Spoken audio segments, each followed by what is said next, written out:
Derrière le masque, avec les soignants en Normandie.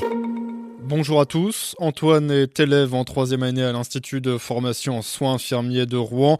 Il s'est porté volontaire pour prêter main forte au service de réanimation du CHU face à cette crise du coronavirus. C'est l'école qui nous a demandé si on était volontaire, du coup par appel téléphonique, pour savoir un petit peu si on était volontaire, si on acceptait.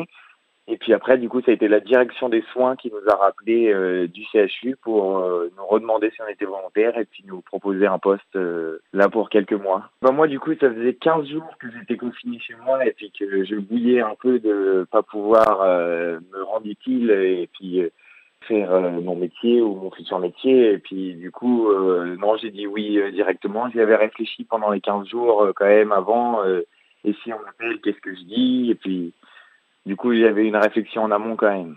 J'ai eu une formation aussi pour être préparé et puis savoir quelles mesures prendre pour être protégé et bien protégé, du coup, pour réduire les risques de contamination. Racontez-nous un petit peu déjà, peut-être le premier jour, comment ça s'est passé votre arrivée?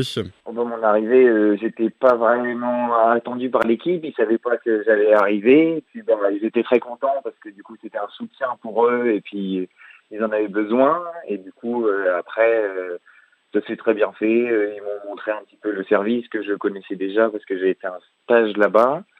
Mais c'était pour me rappeler un petit peu les choses et puis après c'est parti de soi-même. Alors moi c'est aide-soignant de nuit là du coup et puis c'est l'échange des patients, les réinstaller bien dans le lit, faire des petits soins pour qu'ils soient bien confortables et puis aider l'infirmier si besoin. Les patients ils sont pour beaucoup intubés, du coup ils ne peuvent pas parler. On a très peu de communication quand même avec les patients.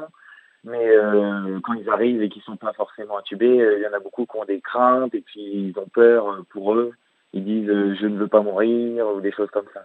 C'est pas toujours évident non plus à avoir ces mots-là, mais on essaye d'être présent autour d'eux et puis d'essayer de les rassurer comme on peut quand même.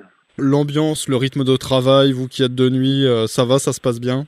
Oui, ça se passe bien. Après, c'est vrai que là, du coup, la charge de travail est un petit peu redescendue, mais après, ça dépend des nuits, parce qu'il y a des nuits où on peut avoir des entrées compliquées ou des patients qui se dégradent, et du coup, la nuit peut être assez dure en charge de travail et puis en charge émotionnelle aussi.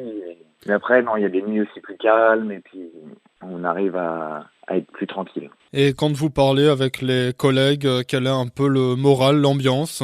Pour eux, ça va parce que du coup, on est pas mal à avoir aidé, à avoir renforcé leurs équipes et puis ils arrivent quand même à bien se reposer quand ils ont leur jour de repos et du coup, ça va, ils arrivent à bien discuter.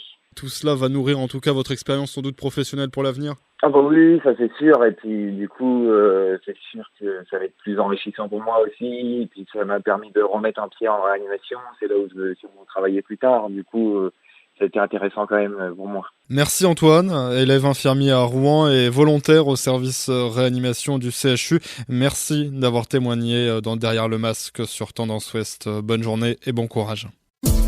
Podcast by Tendance Ouest.